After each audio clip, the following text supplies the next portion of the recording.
Hello everybody and welcome back to our After Effects tutorial series. Today we're going to be focusing on the puppet tool. Let's dive in. So here we are again with our title sequence that I left off before, the What's in the Bag series. I still haven't got this cleared by my manager yet, so this is all due to change, but I think just having a template like this just lends itself so easily so that I can do some tutorials for you guys, show you what I do, how I make things, do certain things. And one of the things we're going to be learning today is the puppet tool. So I'm just going to start off by locking these up because we don't need to edit those in any way. I'm just going to go straight to my end keyframe on the movement here. As you can see, it just kind of comes and nudges in. And what I want to do is I want to make this bend forwards a little bit and react to the velocity that it's experiencing. So the physics kind of makes sense. Okay, so the puppet tool option is here. It's this little tack pin looking thing over here. You just click that. And with our bag highlighted as so, we just click here, put one in the center and put one at the bottom. What these basically act as is individual pivot points that will keyframe for you as you go around the timeline. If you want to see what that looks like, we just go to mesh here. As you can see, we've got a puppet in the effects drop down. Go to deform, and then these are our 3 pins, 1, 2, and 3. So all I'm going to do is I'm just going to follow these keyframes on our rotation, because that's kind of how it reacts to the physics. Hit V to go back to my normal cursor, and then I'm just going to, if it comes in, and it leans forwards. Okay, and what I'm going to do is I'm just going to drag these to bend it forwards a little bit, bring that forward as well, so it makes sense.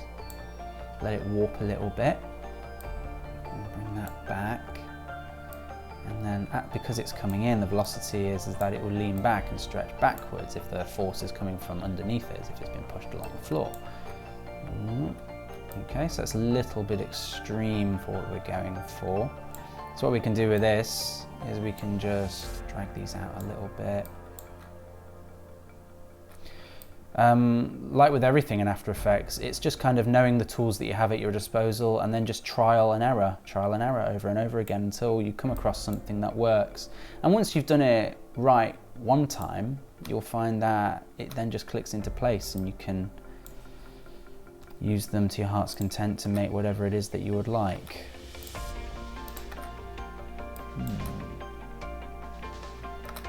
It's quite sharp, so maybe I'll just adjust. I can. These back a little bit.